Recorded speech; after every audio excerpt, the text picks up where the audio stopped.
نزدار اور بے خوف کوئی نہیں ہو سکتا۔ تو اللہ کے رسول علیہ السلام نے موت کے بارے میں جو باتیں بتائیں تھوڑا سا میں نے اس میں بیان کر لیا، کچھ اور بات ڈاکٹر صاحب اگر چاہتے ہیں وضاحت ہو جائے، ہے سب کی ضرورت موت کے بارے میں۔ اس میں متعلقہ ہے کہ نفس کو موت آ گئی، اگر کہا جائے کلو امر میں کلو روح میں امر ربی، کل روح من امر جی اللہ کا امر ہے۔ اب امر کو وجود مل گیا، امر ہے، اس کو آپ نے فرمایا وجود مل گیا کہ وہ چلتے پھرتے ہیں، گھومتے ہیں۔ کھانا تو نفس کے لیے ہے، تو جنت کے کون سے میوے اٹھا سکتی ہے، روح کیا کھائے گی؟ یا جو شہداء رزق دیے جاتے ہیں، پھر رزق سے کیا مراد ہے؟ پہلے تو میں یہ مناسب سمجھوں گا کہ یہ عید جو تختہ مشق بنی ہوئی ہے نا، کل روح من امر ربی، کچھ اس کے بارے میں وضاحت کروں۔ مدت ہو گئی جو انسان میں روح ہے نا اس کے بارے میں لوگ اس کو سمجھتے ہیں اور پھر اس سے عجیب عجیب فلسفے تراشے گئے۔ کچھ نے کہا چونکہ امر ربی رب سے جدا نہیں، یہ خدا ہی ہے، اس میں بہت عجیب عجیب تصوف اور درویشی کے نقطے۔ یہ ڈاکٹر راجہ صاحب بھی توجہ فرمائیں، یہ اس روح کی بات نہیں، اس آیت میں یہ روح نہیں مراد جو ہمارے اندر ہے اور جو نکل جاتی ہے، یہ جبریل امین کی اروئی کی بات ہے۔ قرآن مجید میں نا آپ نے ابھی پڑھا تنزل الملائکۃ والروح، روح اترتا ہے فرشتہ، نزل بالروح الامین، روح امین لے کر اس کتاب کو آیا۔ ینزل الملائکۃ بالروح علی من شاء من عبادہ، اللہ اپنے حکم سے اپنے جس بندے پر چاہتا روح نازل کرتا ہے، وہی کو روح کہا گیا، اور فرشتہ جو لے کر آتا اس کو روح۔ کفار کا سوال اس روح کے بارے میں نہیں تھا جو انسان کے اندر ہے۔ رسول اللہ نے کوئی یہ طبیب اور معالج ہونے کا اعلان کیا تھا کہ میں جسم انسانی کی تشریح کروں گا؟ یہ سوال کر ہی نہیں سکتے، کرتے بھی حضور کہتے میں یار کوئی تشریح الاعضاء کا اعلان کر رہا ہوں، میں نبوت کی بات کر رہا ہوں۔ سوال پیدا ہوا تھا کہ آپ بیٹھے ہوتے ہیں، کچھ نظر نہیں آتا، آپ کہتے ہیں فرشتہ اترا، کلام اترا، میں سنتا ہوں تم نہیں سنتے، ہمیں اس وحی کی حقیقت اور روح الامین کی حقیقت بتائیں۔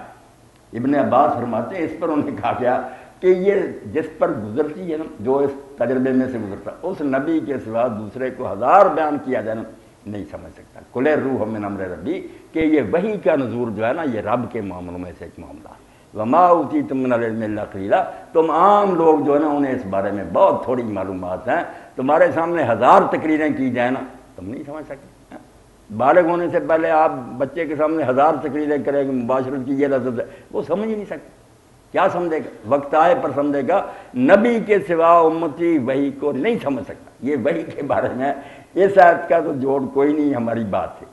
باقی جو آپ نے کہا نفس مر جاتا، نہیں، نفس اور روح ایک ہی چیز ہے۔ نفس ہماری زبان میں ہے کہ ہم برے کو کہتے ہیں کہ اندر برا کوئی ہے، کوئی ایسا بتا نہیں۔ نفس وہی ہے جس کو آپ سیلف کہتے ہیں، مائی سیلف، اس کو ہی کہیں گے نفس، میں بذات خود، بے نفس ہی، خود اس نے یہ کام کیا، اس لیے نفس سیلف ہی ہے، مائی سیلف، یور سیلف، کوئی اور بات نہیں، خود اپنا آپ جو اس کو کہتے ہیں عربی میں نفس۔ تو برا کوئی نہیں، اچھا بن جائے گا، برا نیک ہے برا بن جائے گا اپنے آپ کو تو برا سیلف ہو جائے گا، وہ نہیں مرتا۔ نفس اور روح ایک ہی ہے، اسی سے زندگی ہے۔ نفس ناطقہ اس کو کہہ دیتے ہیں، روح کہہ دیتے ہیں جو جسم میں ہے۔ میں نے اس آیت کے بارے میں فرمایا کہ یہ آیت جو ہے یہ روح الامین اور وحی کے بارے میں، اس کو اس روح پر چسپاں نہیں کرنا چاہیے۔ نہیں، وہ موت ڈاکٹر صاحب یہی ہے کہ جسم اور روح کی سپریشن۔ کفار کا یہ عقیدہ تھا نا کہ مر جاتا، ختم ہو جاتا، اس کا تو دین نے رد کیا، صرف یہ کہا کہ جدائی ہو جاتی ہے، جسم چھوڑ دیتا نفس اور روح۔ اس علیحدگی کو موت اسلام میں کہتے ہیں، ختم ہو جانے کو نہیں، صرف یہ جو الگ الگ ہو گئے نا یہ پھر قیامت کے دن اکٹھے ہوں گے۔ درمیانی عرصہ میں روح اسی طرح کی ہے، آپ سمجھ لیں جیسے آدم علیہ السلام کی پشت سے نکال کر اللہ نے پوچھا تھا کہ میں رب نہیں ہوں تمہارا، اس وقت جسم کوئی نہیں بنے گا، نہ ماں کے پیٹ میں گیا نہ کوئی باڈی تیار ہوئی، اس وقت بھی روحیں آواز سنتی تھی، سمجھتی تھی، جواب دیتی تھی۔ ہم چونکہ اس دنیا میں قید ہیں جسم میں، ہمیں پتہ نہیں چلتا کہ روح اس میں سے نکلنے کے بعد کیا ہوتی ہے۔ میں نے خواب کا حوالہ دیا کہ خواب میں آپ دیکھ لیتے ہیں کہ باڈی جسم پر ہی لیٹی ہوتی ہے، مگر وہ سارا کام وہ روح کرتی پھرتی، عمرے کرتی ہے، کھانے کھاتی ہے، سب کچھ کرتی ہے۔ خواب کا نمونہ امام غزالی فرماتے ہیں اللہ نے برزخ اور آخرت سمجھانے کے لیے رکھا کہ یہ تم میں سے نکل کر کون سی شے الگ ہو کر کھڑی ہو گئی ہے جو باتیں بھی کر رہی ہیں۔ جی جی جی معافی ظالم شخص ہے، کوئی راشی ہے یا حقوق العباد سے کم ہے، تو کیا اس کی نہیں ڈاکٹر صاحب یہی ہمارا جو غلط تصور ہے نا، ڈاکٹر صاحب صاحب کو بھی لے لینا. یہ خلیل رحمان صاحب نے جو پوچھا یہ سوال بھی بہت اہم ہے، کیونکہ لوگوں نے نا دین کو ایک ایسا سمجھ لیا کہ یہ پرچون کی دکان ہے، جو سودا پسند آیا لے لیا، جو نہیں پسند آیا چھوڑ دیا، ٹکڑے کر دیے. اس سے پھر دین وہ اثر نہیں اپنا دکھا رہا. آپ دیکھتے ہیں نا ایک مشین ہے، اس کے سارے پرزے سیٹ ہوں گے، کام کرے گی.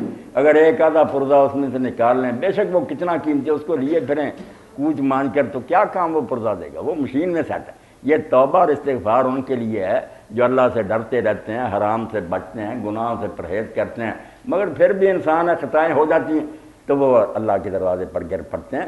جو دلیری سے گناہ کرتے رہتے ہیں، بعد میں بھی ارادہ کرتے ہی رہنا، ان کے بارے میں تو امام حسن بصری فرماتے ہیں کہ ہمارا استغفار، ہماری توبہ خود ایک جرم ہے جس پر ہمیں استغفار کریں. ہم ٹھٹھا کر رہے ہوتے ہیں اللہ سے، استغفر اللہ، دل میں یہی ہوتا کرنا، پھر یہ معافی مانگ رہا ہے، مذاق کر رہے ہیں، دلوں کی نیتوں کو جانتے. معافی تو ان کے لیے جو بھول گئے، پلٹ آئے، روئے، چلائے، پچھلا داغ دھونا شروع کیا. مگر اس کے لیے بھی شرائط ہے کہ بندوں کا معاملہ تو ان کو راضی کرو، یا ان سے معافی لو یا ان کا حق ان کو واپس کرو. یہ تو اللہ کے رسول علیہ السلام دا فرما رہے تھے کہ جو آدمی شہید ہو جائے اس کے سارے گناہ بخشے جاتے ہیں. تیسری مرتبہ فرمائے لدین قرض نہیں. اور کہا بھی جبریل علیہ السلام نے آ کر کہا کہ آپ کیوں کہتے جا رہے ہیں کہ گناہ بخشے جاتے ہیں؟ بندوں کا جو دینا ہے وہ نہیں بخشا جاتا. بندوں کو راضی کرے، ورنہ مرتا پھرے میدان جنگ میں کچھ کام نہیں آئے گا. اس لیے اعتکاف کرے، حج پر جائے. میرے پرشین کے استاد ہی تھے، اللہ انہیں بخشے مغفرت فرمائے، پروفیسر منظور حسین شور صاحب.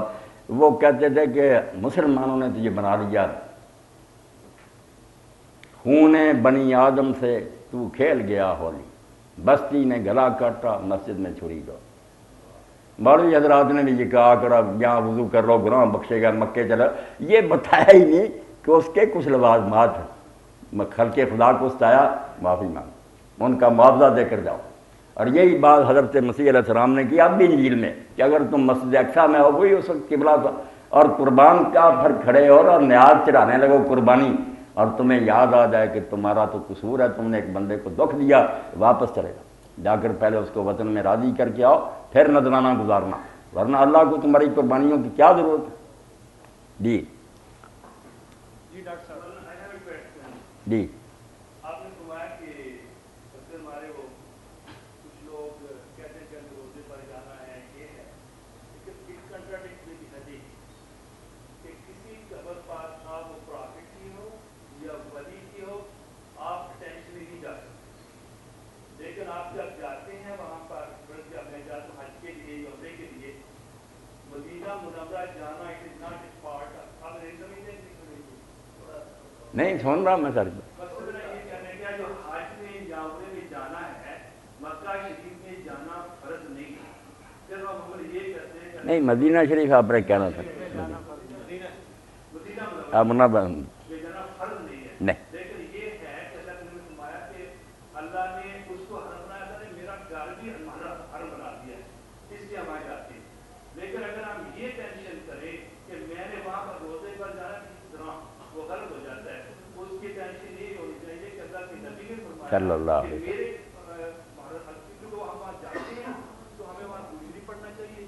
لیکن یہ جو کہنا کہ ہمیں مجھے روزے پر لے چلو، کسی طرح یہ غلط ہے. آپ کے سلسلے کیا یہ میرا پہلا سلسلہ میں بات. چلو بالکل ٹھیک. جو سوال اٹھایا نا محترم بھائی نے، یہ پرانا ڈسپیوٹڈ معاملہ، تو میں اس کو کلیئر کرنے کی کوشش کروں گا. ایک حدیث پاک ہے جو ان کے ذہن میں ہے کہ اللہ کے رسول نے فرمایا تم سفر کر کے سواریوں پر کجاوے کس کر سوائے 3 مسجدوں کے سفر نہیں کر سکتے. لا تشد الرحال الا الی صلاۃ المساجد. 3 مسجدیں ہیں، مکہ کی مسجد ہے، مسجد حرام، مسجد نبوی ہے، اور مسجد اقصیٰ ہے. مسجدوں کے لیے فرمایا سفر کر سکتے ہو نہیں. یہ کہہ رہے ہیں واقعی کچھ لوگوں نے، بہت تھوڑوں نے اس سے یہی سمجھا کہ روضہ رسول یا اور نیک لوگوں کی جو ہیں جگہیں